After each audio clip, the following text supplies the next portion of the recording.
Hey guys, welcome back to the channel. In this video, I'm going to talk just a little bit about where we are at the moment, and then Makar Sankranti. So Makar Sankranti, which is the birth of the sun in Makar, birth of the sun in Capricorn Rashi. So we are in Krishna Saptami, the seventh waning phase at the moment, and you can see the moon there, waning moon as it's sort of looking towards Sagittarius now, uh,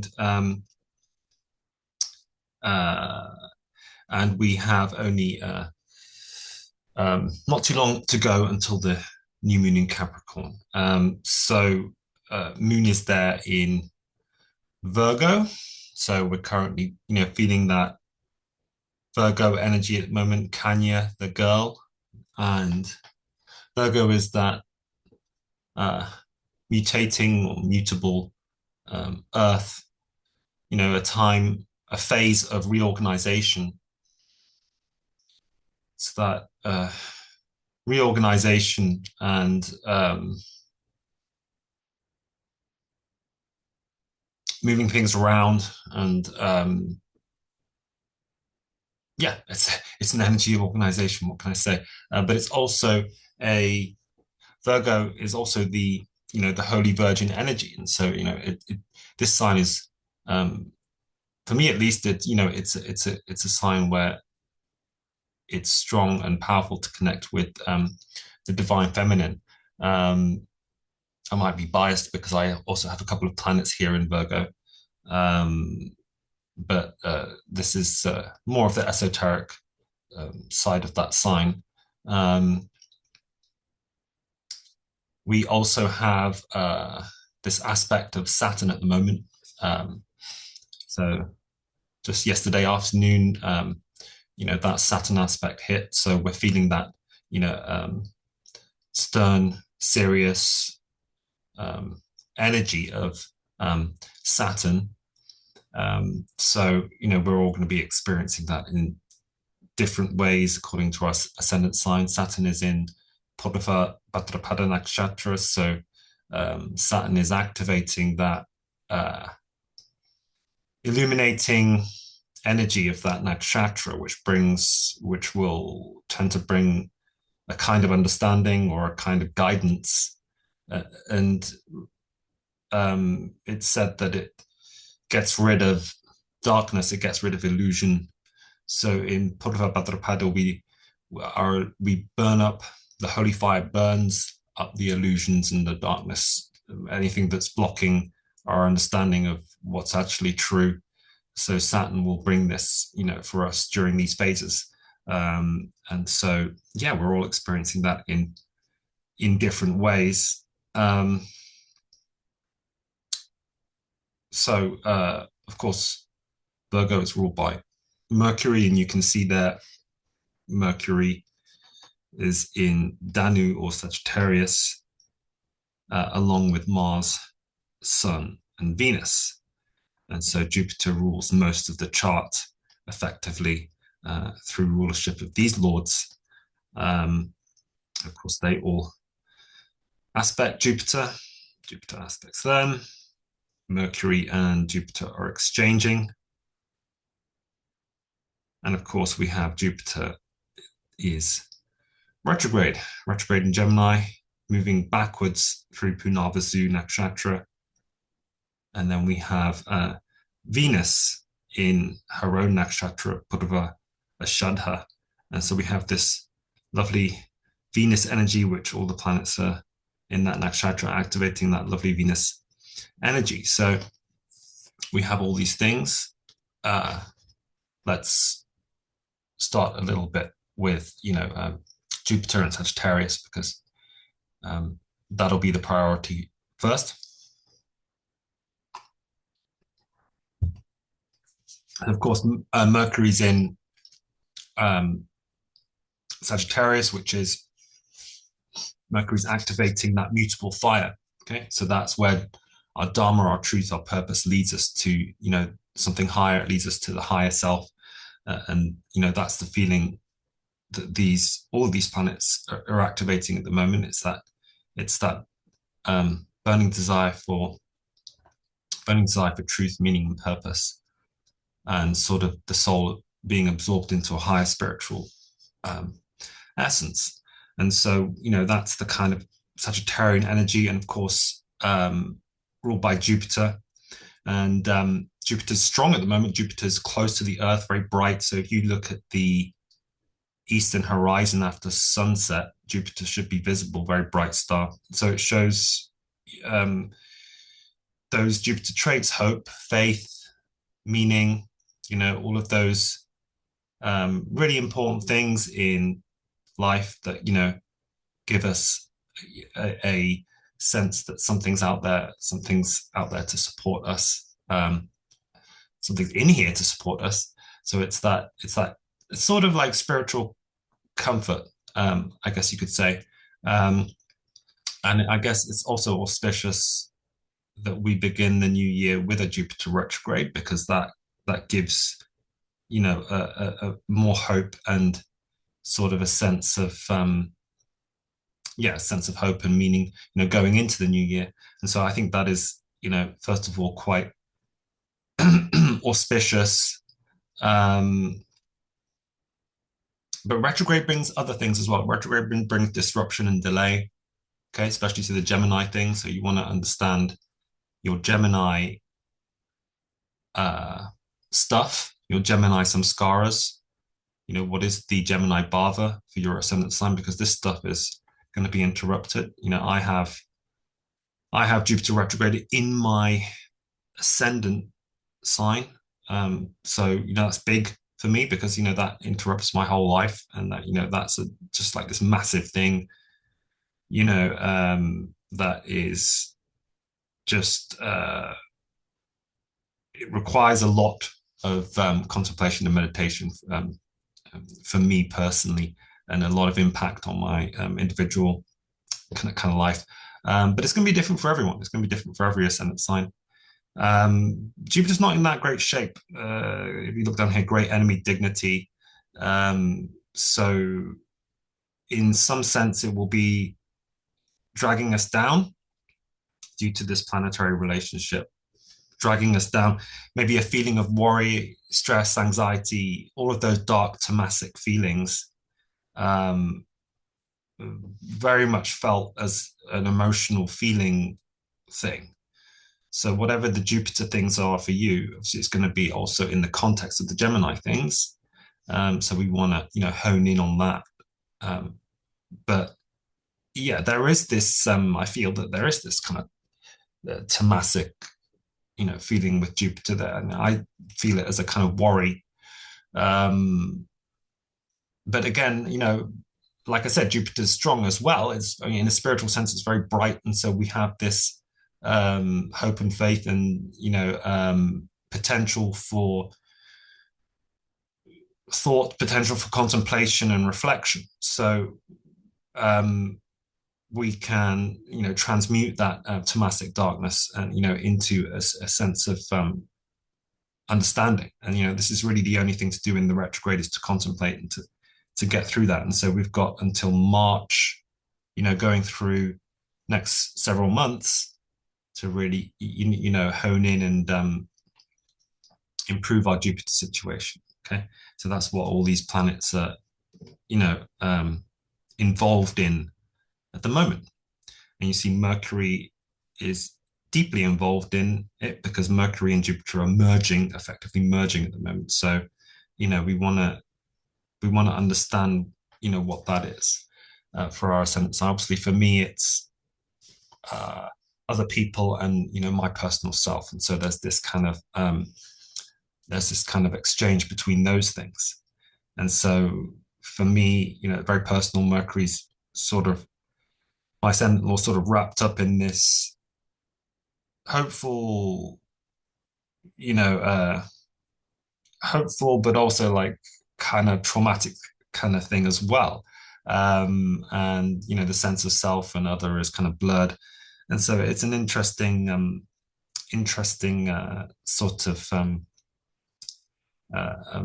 placement. Um, we also have this Purva Ashadha, early victory energy, this nakshatra that Venus is activating and Venus is ruling. So we want to pay attention to that as well. And the deity is Apas, the water goddess, or just in general, the power of the element water. And so this is an energy of purity and clarity. It really has to do with the with the seed of creation and planting the seed of creation and planting a pure creation. So it's really about love and devotion to something that's love, devotion, and nurturing something, some new creation, but like something that's pure and because in the previous nakshatra of Mula, this is about getting rid of it's really about getting rid of the creation, anything that we're talking about our karmas here, we're talking about our samskaras, getting rid of anything that's not real or true. And in Purva Ashadha, we grow and nurture that which is real and true for us. And so, it's a nakshatra about love, devotion, purity, clarity, but also about the seed of creation and this relationship between water and new creativity and that kind of Venus energy. It's very very loving, but also like it's very sensual energy as well. So we're all feeling that at the moment. So we've all got that as well going on. And so, moving into Makar Sankranti now, which is going to be, let me switch to this. So we have Makar. So here we have on the 14th, no, it's not, it's the 9th, January the 14th, yeah. So Makar Sankranti, so that's next Wednesday.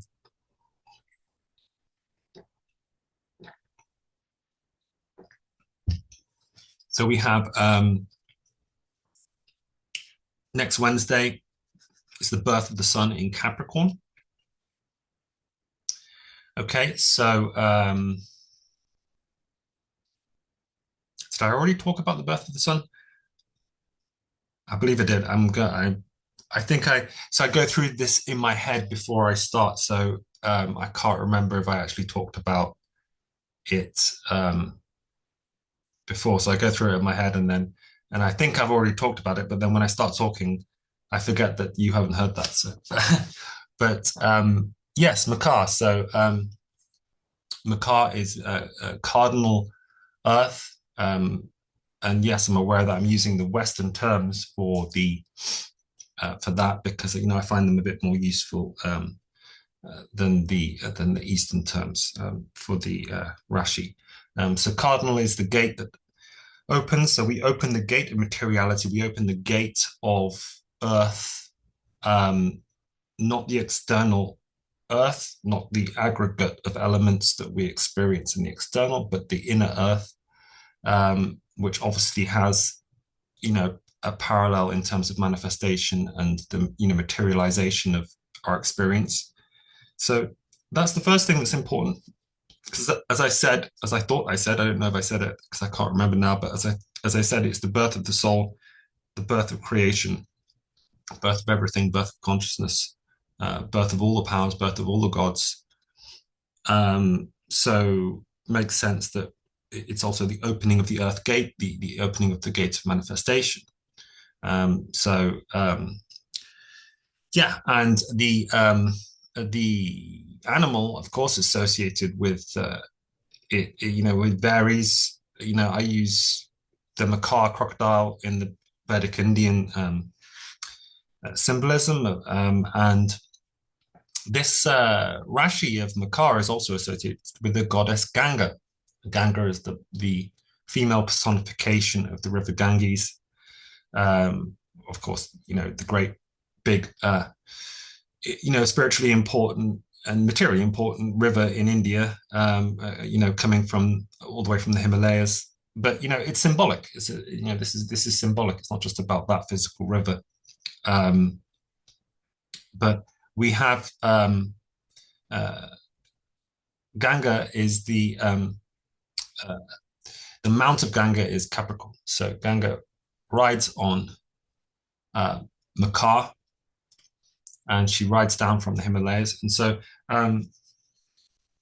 of course, Ganga represents all creation. Ganga represents all forms, all manifestation, and so we see a similarity there with what I was saying about the cardinal Earth, and